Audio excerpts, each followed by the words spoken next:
doing. So okay, so again, with story recruiting, it's a little bit different from animation and the rest of the disciplines like concept art or a modeler or a 3D animator. You have to understand what the company's looking for, and there's certain requirements you got to put in your portfolio. Okay, so actually, this is a question I want to shout out to you guys. Have any of you actually reached out and started applying to companies? And let us know your experience. Share that with us here, and I'll give you a couple of tips and pointers with that as we talk and we're chatting today. So just a couple of like shout out announcements. I've been doing this regularly, doing some live streams, and you can see the archives of this. If you've missed any of them, go to our YouTube page, and we're posting replays there. Okay, and that way at least you understand. If you have any questions, you can go back and hit us up in the next live chat we're doing. I'm trying to do these multiple times a week, Monday, Wednesday, and Friday after my workday. So they're fun. I love it. I love chatting with you guys. It's good to see everybody. So big shout out to Jose. I see you're on there. Hey, buddy. Chad, you're the man. What's up, Kumar? So let me talk about recruiting stuff. So the first thing that I think people need to understand is it's not about you. It really isn't. You're trying to get a job for somebody else. And I'm talking most of the time about like the bigger companies that I think most people aspire to work for. They want to be working at places like Pixar and Disney and DreamWorks, and Netflix now is one that's coming up. And that's these are all really good jobs. Most of the time they're project based. So that means you might be on for the duration of the project. You might be hired on full time and become a staff person. And so these are jobs that are really, really sought after. Now, on a typical film or even on a typical project, the story team is actually pretty small. I worked a lot in episodic, but I've also worked on feature. In feature, depends on the studio, but there's probably a story team of about 6 to 10 guys maximum, and it's closer on the shorter, on the smaller end, right? 6 guys, 6 to 8 is probably enough for what you need in a studio. And then there's like the director and the story supervisor that might be in addition to that. In a bigger company like a Pixar, you have multiple films going on there, so there might be like 30 to 50 people in the story team, but they're working on multiple projects. Okay, so those are the number of positions that are available at a company, and people come and go, and they change projects, and they might travel and do other things. So it's not that you're locked into a position. Once you're staff, they're going to stay there forever. There's a lot of movement in the industry, right? So that's kind of good to know, right? A little bit of water. Cool. So Chad is saying, yeah, you did apply to somebody, you got a denial letter, and you haven't heard back from the rest. And so, let us know what else your experience has been for this, for anybody else who's applied to people. Now, this is something that you should know is that like rejection is part of the game. And in fact, that's I don't know if that's the best word to use because it has a bad connotation. It's like you get rejected, they don't like you, but you don't necessarily know why, that you didn't get a callback or a reply or anything like that. So don't take it personally. This is all part of it. I collect my rejection letters over the years, and I have plenty. I have a whole stack of them. I've stacked from all the companies: Pixar, DreamWorks, Disney, Film Roman. I'm trying to remember who else I applied for. Especially early on in my career, I would get rejection letters right and left because I wasn't ready. And maybe they did like my work, but somebody else got a better position. And back in the day, they would actually send you a physical mailed card, which was kind of cool. At the same time, it was a bummer because you got rejected. But it is part of the game, and don't take it personally. So let me talk about some of the things that you want to be doing when you're applying to these companies. First, you got to do a lot of research. I've said this a lot to my crew who maybe have taken some of my courses, or especially the mentorship guys that were with me last year. And it's basically the companies you're applying for, research the hell out of them and understand what they're working on, who's involved with the project, and this is so much easier nowadays. I mean, you can do something really easy on LinkedIn and just figure out who is in charge of the companies, because they're going to put the story supervisors. Most of the people make themselves public at least the fact that they are working at these companies and what position they're in. And so you can then look at their websites. Most of these people nowadays have a personal website, and you can see what kind of work they're doing and see if you have something similar or that you're up to par. Essentially, you have enough caliber in your portfolio and your work to be able to apply to these places, right? So at least you'll know the principles involved. You know what kind of projects they're working on. And I also recommend you extend your search to producers and anybody else involved in the production process, even the higher ups, the people that might actually sign your checks to when you get hired. So this would be like producers, directors, even executive people like presidents, vice presidents, and that kind of stuff, to understand. At least you'll have a history of the company, and you'll know what you're getting into, and you're a little more prepared and not just blindly sending your stuff out. Okay. The next thing that you want to do is prepare your materials based on the research that you've done. So not only can you find things like a job post that's public, that these guys are actually looking and soliciting materials, and I'll talk about when to do that, because there are times when you can submit your work even if they haven't solicited materials, or haven't solicited like an open position, right? So you can give them stuff and keep yourself on their radar, right? So let's say they do have a job opening and they've created a position opening either on their own company website, through LinkedIn, something like Indeed, or even Craigslist, all of the above, and you find it. Okay. So what you want to be doing there is read that all the way through and understand all of the details.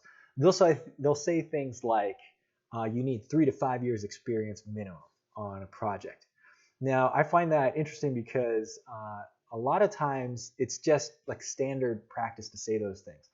Because the reason I say this is, if I were a recruiter and I have been in the hiring process for the story departments and at companies, and I've directly influenced some of the portfolios we've seen. I've given like to the hiring people, either they're the art directors or the bosses or the directors on the project. I said, yes, I like this guy, he's really good, whatever, right?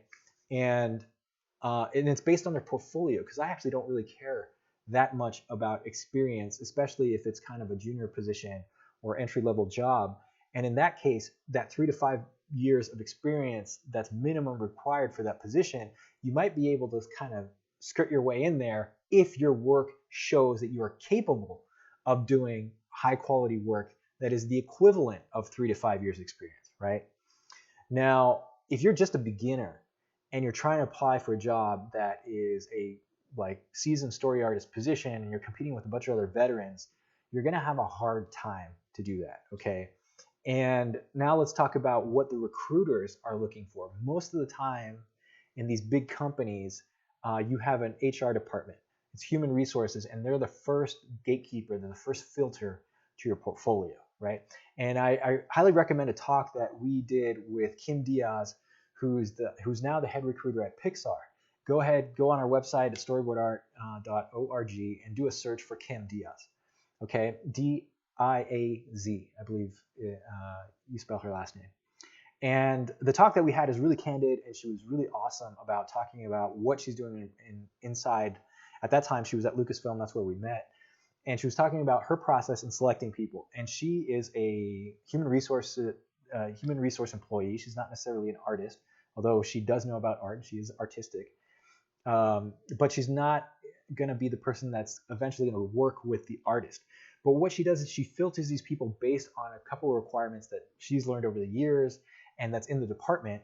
And so that way she has kind of guidelines, right? If she sees that you're hitting the marks with one, either that you're showing your resume, you have samples of multiple story examples, you have, you're showing what that project needs. For example, it's an action TV show, you're going to show action boards, things that are applicable to that particular job. So you're hitting all these check boxes. She's going to pass those on to the supervisors and the art directors to then look at those portfolios. And then, and nowadays, there was a physical portfolio that you would actually look at. And nowadays, what you can do is send it digitally. So there's probably like a digital file somewhere, PDF, that has your portfolio. And these recruiters are keeping them, and hopefully if they're smart, they're going to organize them in a way. It is their job to find quality candidates for that position. That's their job. That's their sole purpose. So they're going to take that seriously. So a lot of people are asking, do they actually even look at the work that gets submitted? And most of the time it's yes.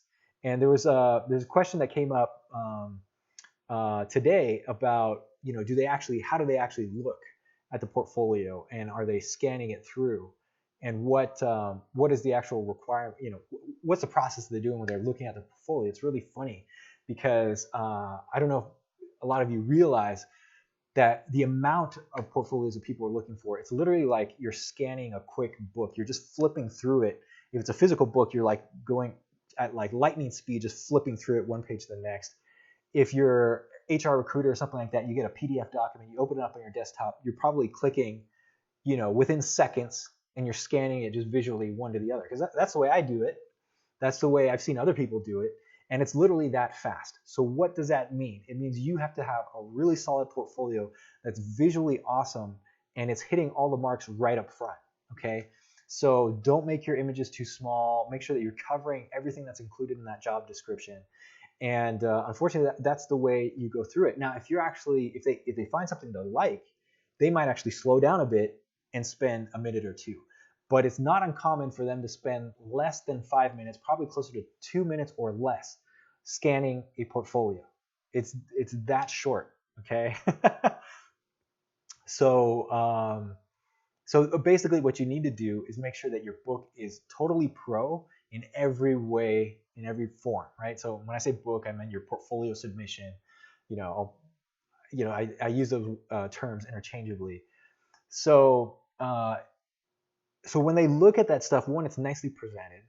The other one, it's clear what you're applying for. So if you open up your portfolio and you have animation examples, but you're applying as a story artist, it's not applicable. Get rid of that. Don't put your graphic design, don't put your sculpture, put storyboards. If you're applying for a storyboard position, put storyboards. That's what you want to do. So those are all like the basic tips that you need to cover, okay? So let me look through some of these other questions here. Now, I don't have examples to show today. There was another question from Javi. If I have examples of good portfolios, because there's a lot of variation. I think what I say just basically, and now this is going into kind of the portfolio detail of it, but it's that you want to cover the basics as far as the skills that you need to show in your portfolio. And I've said this many times, but it's worth repeating. You have to show that you have a strong command of perspective, your camera angles, really interesting shot composition, all of the technique that's going to go into creating a storyboard. You have to show that in your panels. You show your good drawing by having really nice, awesome composed storyboard drawings, okay? And you're going to show a couple of those really big that's got really nice juicy detail of the characters, that shows off your human anatomy and your proportions and your composition, your lens choices, for wide angle lenses versus short angle lenses. And you have a variety of all that stuff, so it shows that your technique is really solid. Then on top of that, you have to show story examples, and you usually do this by showing sequences or even single panel storytelling images, but each image is a complete story that you look at it and you understand what's going on right away. So there's clarity, there's quality composition, and there's solid draftsmanship. All of those things should be included in your portfolio. The story examples that you show, just as a guideline, you can do a number of examples showing a dramatic scene, an action scene, a comedic scene, multiple examples of the things that make your stories stand out, that your ability to tell a story, your unique take on how to analyze and dissect a script or a story, that you're able to handle those things really well. You have to show that in your portfolio in a flat 2D art form, right? It's just either compiled PDF portfolio or a printed out copy of the same thing, right? And people still like to see those physical printed out copies. I recommend all the time, if you go to an interview, to actually bring your physical portfolio there too, okay? All right, let me get to some of these questions and see if that sparks some more ideas here. So this is a great one from Lucid's Shanty here. How do you feel about the announcement that a lot of studios have written off movies for 2020? Well, I think it's terrible. obviously has to do with the economy and the effects of COVID-19. Now, movies that are in production and have like finished things up, they're still going to be released in one form or the other. Like Pixar's was it Onward got immediately released to Disney Plus, and that's making the rounds. So they're trying to, the studios are going to try and recruit their investment as much as possible, and then the projects that are underway, it doesn't make sense that they're all of a sudden going to cancel them. Most of the time, these big studios they usually plan these things years out. So what they will do, and the investment is so big, and there's still an opportunity for them to recoup their funds, is they're just going to either change the release dates, which you've seen a lot of studios doing, and they'll adjust to make sure that they're covering their bases. There's still a lot of opportunity in film and episodic and all of the entertainment industry. It's an industry because it makes money, right? This is big business. So we're part of this, and we have to be, part of a group of people that are solving story problems to eventually release a product, which is a movie that gets put to the market that people love, enjoy, and hopefully share, and that creates, the entertainment industry that we're in. So, I don't see any problem making commercial films or doing independent art stuff. It's all valid, and to me, it's all just a lot of fun because we really enjoy it. So, I worked at a giant conglomerate. Well, I've worked at a couple of them actually, because they all ended up being owned by Disney. But so I worked at Pixar, which is an enormous conglomerate, company, and then I worked at Lucasfilm, which in and of itself was huge. And then it got bought out by Disney and it became even bigger. So these companies are making films for an audience, for a specific purpose, and there's a value in that, and I think it's cool to do these things. So yeah, it's a bummer that we've had a little bit of a slide with the economy, but I think as the entertainment industry, if you look at it historically, does well in times of economic slowdowns, right? So yeah, there's that one. So let me. The Distract's got a good question here. How do you apply to be somebody's assistant? Like, how would you benefit from having an assistant? If you're a story artist, you wouldn't necessarily want to go and apply to become a story revisionist or assistant. What I always recommend, even if for a revisionist position, what you might want to do is see the requirements, but then show them that you can do the revisionist portion, which is essentially assistant work, and then show them you're actually storytelling, that you are a story person, that you know how to understand visual storytelling, and that you can do that part of the job, and then include that in your portfolio so that they hire you maybe for the revisionist part, which is kind of entry level, but then they know that you can grow into the story artist position, which is where you want to be anyway, right? So you might have to grind it out a year or two, couple years as a revisionist or an assistant, but you don't actually apply as an assistant, right? What you want to do is just apply as an entry-level artist, and then from there, they will kind of offer you the position that they have available based on your skill level, right? And the idea is to get a callback, and even if you are shooting for a story artist position, but the only thing they have open is a revisionist position, well, then you can take that if you want to. That's up to you to decide. At least they're going to give you that opportunity. And I know many people who have started as revisionists, and they've, it's a great way to make contacts, to improve your storytelling, to learn from other people on the job. And maybe they worked at that 1 or 2 years. You're still getting paid, right? You're still in a studio. It's a really fun environment. You're working on a really cool project, hopefully.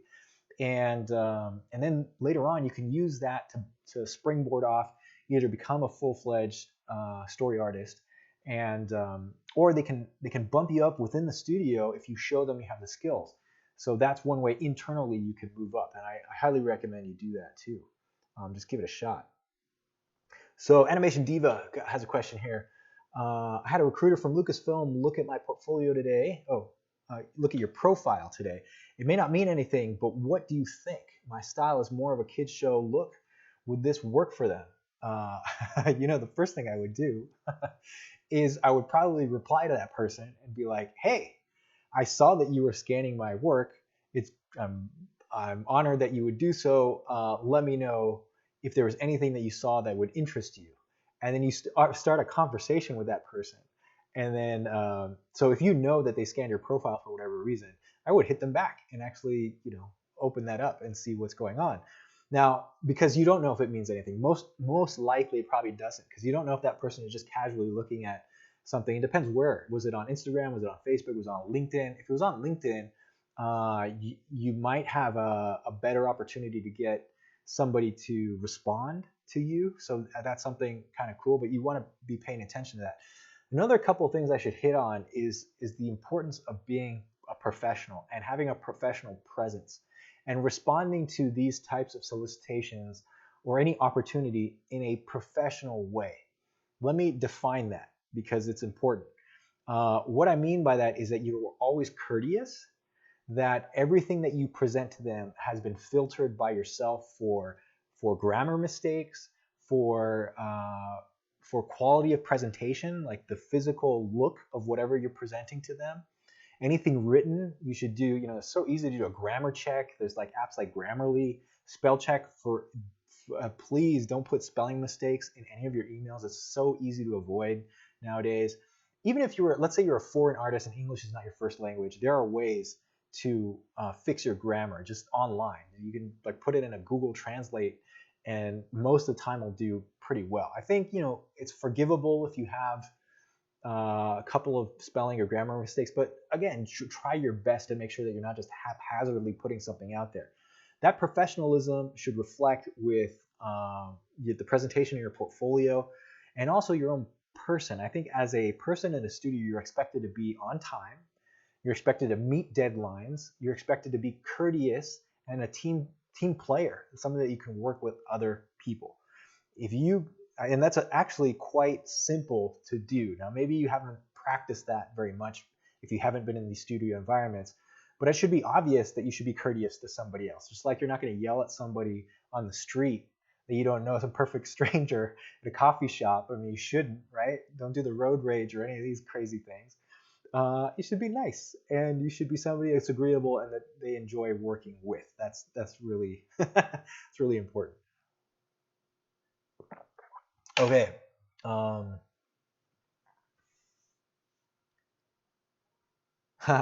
right. So Kumar is saying, this is a great question here. Is age a hurdle when it comes to selection, even for freelance job? I have 20 years experience with good portfolio, but I still don't get any jobs. I've seen Kumar's work. He's fantastic. Everybody should hire this guy. But no, I don't. I personally don't believe age is a hurdle. And this question comes up a lot for both young artists and, let's say, veteran artists who are in their in their elevated years. How do I put this gently? So it doesn't matter how old you are, 40, 50, 60, 70, who cares, right? What I think you want to be doing is making sure that your work is pro, that you can do the job. And most of the time, you don't have to show your age. There's no reason why you're going to tell them that you're 77 years old if you are and you're still working. Why? It's irrelevant to the particular job. And I've said this also before that that I've worked with literally people in their 70s and on the job working with side by side, and these guys blew me away. They blew us all away. They were so awesome, veteran pros, and just so tech. There was nothing. I mean, it was great. It was working with heavyweights, and that was awesome because because you wouldn't.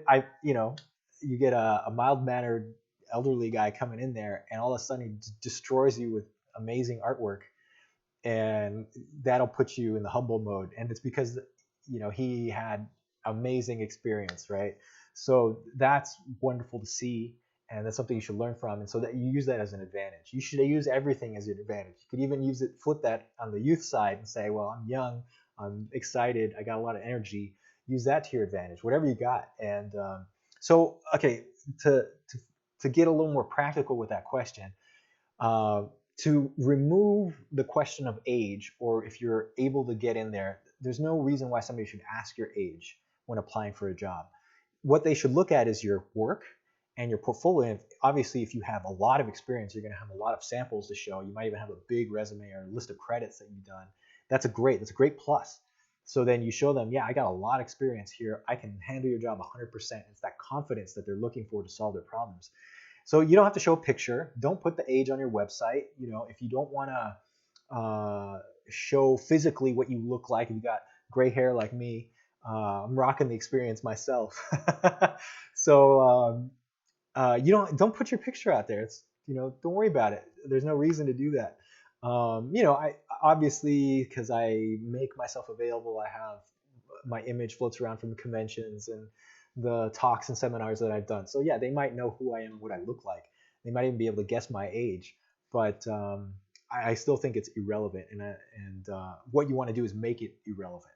So hopefully that makes sense. Okay. Let's see, follow-up question from here from Chad. How do you think followers on things like Instagram affect the process?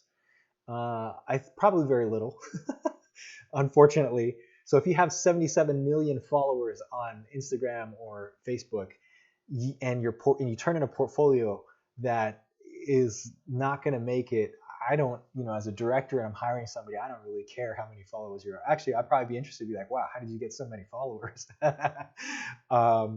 But just on a job level, you're not going to cut it if the work in your portfolio isn't good. So I think what would be more relevant is if on your LinkedIn profile you had a ton of connections and you showed a lot of the work and credits that you had for the jobs that you've worked. That would give a little more weight. But as far as social followers is concerned for the purpose of the production, I personally don't think it has a lot of merit. So it's great that you have fan base, you got a giant YouTube channel, and maybe you're a YouTube star or whatever. If you're a YouTube star, hopefully it's for a reason, right? Hopefully it's because your artwork is amazing, and that should show in your portfolio. And regardless, you have to have a really, really awesome portfolio. I'm not saying you don't want to have a lot of followers. It's always great to have a big fan base, right? In fact, how about you follow me right now? If you're looking at this, give us a click on Storyboard Art and make me have 77 million followers. But nah, it's quality of your work. It's the integrity that you have as an artist. That's really going to help. Okay. And then there's another great follow-up question from Kumar. This is awesome. Do you have to be in the same area or country when working remotely as a freelancer? And no, absolutely. And let me chat a little bit. I know we're going a little over time. I like to keep these chats around half an hour, just a quick end of workday thing. But this is a really good question. So the answer to me is no. I mean, everybody's experience is different.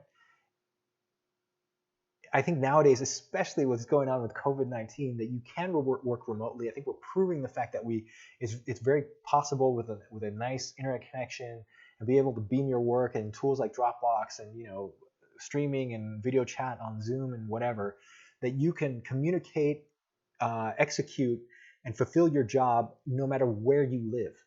And that is a wonderful advantage for us as artists today. Again, what is really important is that the work that you show and the networking connections that you have will get you the job. And then you negotiate price, you have a contract, and then you execute the job the best that you can possibly do and make sure that client is 100% satisfied. And this goes hand in hand with that talk about recruiting. These are the recruiters. In order for them to fill that position, whether it's freelance or in-house, inside the studio, they need to make sure that you can fulfill the job and you are the right person for that particular task. There are ways, especially collaborating at a distance. So if you're doing a freelance type thing, they might try you out for a month. They might try you out for 2 weeks. If you do a good job and you fulfill the purpose of that gig, they might hire you on for more, and they might do it again. Like I worked on a couple movies, a bunch of commercials, and all of this was from my home office as a freelancer. I had to go into the office every once in a while. I met with people at coffee shops and things like that, and I would go out physically. I had to actually fly. I flew to a couple of sets when it came to shooting these movies, but that was after the fact. The work that I produced was at home in my studio, and I just beamed it to them, and I made sure it was on time, it was pro, and they were absolutely satisfied, and they beamed me back money, which was great. And that's the way you got paid, was just doing this all at a distance. So it is totally possible to do this stuff. Okay. So let me check some of these questions on Instagram. Um, Distract is asking another really good question here. What about coloring, lighting, the storyboards? Is it just best to keep it black and white? Again, it depends on the job. So if you're doing concept boards that are going to be used as visual development or concept ideas for story points within a movie, let's say it's commercial or live action film, yes, you might want to have a lot of rendering and color and shading for that, and show that you are capable of doing those things. If you're doing continuity boards for an animated film or some kind of like Pixar, Disney type stuff, most of the time you only do it in black and white, and color is very, very limited just because of the speed that you have to produce these drawings at.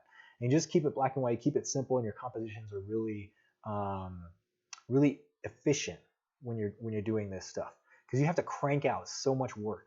Nowadays with digital tools, it's a little bit easier. So if some people will use colored line work, because the tools are so there, you just click and it changes the color. You have a set of palettes, so you'll start to see more and more color being, especially to like differentiate different characters in a particular scene, like Teenage Mutant Ninja Turtles. You can separate the turtles from different colored line work, right? And I've seen some animatics like that, but most of the time, just keep it simple. So if you can have really clear images and show the story point and communicate the ideas like that, maybe the lighting and the extra shading is not necessary. I always say don't cover up substance with technique.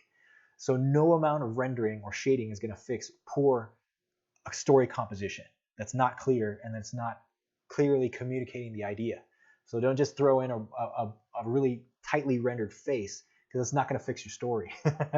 Fix the story first through the composition, the camera angle, and the pose of the characters, and then you can add all kinds of bells and whistles on top. Okay. All right. Question here from Limited Song.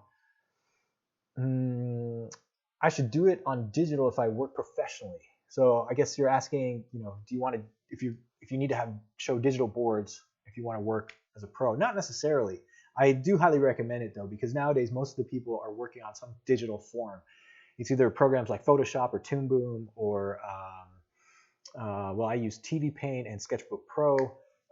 You can Blender. There's a combination of all these programs that you can use, like Procreate. So it's just you drawing on a tablet. The reason you do that is because it's faster. The tools are designed for production work. And yes, I would definitely nowadays, to be competitive, you want to show digital samples. If you're still drawing on pencil and paper and scanning things in, you can do that, but you have to have a setup that's super quick and efficient to be able to compete with everybody else. So make sure you get a handle on some digital tools. You should know that stuff anyway, just to stay relevant in the industry. Okay. Yeah, great questions. Let's continue a little bit and talk a little bit more about this. Question here from Signature BL3. If you're just getting started, is it best to use an original script to storyboard? And I imagine you're referring to your portfolio. If you have an original script to work from, great. You can even rework existing material. Like you can take The Godfather or some other classic movie that you really like and do your version of it. Just don't confuse people. It might be good not to take a modern film. Like if you do the movie, if you do Toy Story or something like that, and you redo your scene, you might confuse people thinking that you actually worked on those films. So I would do something. And then the other thing, you probably wouldn't want to show that to Pixar.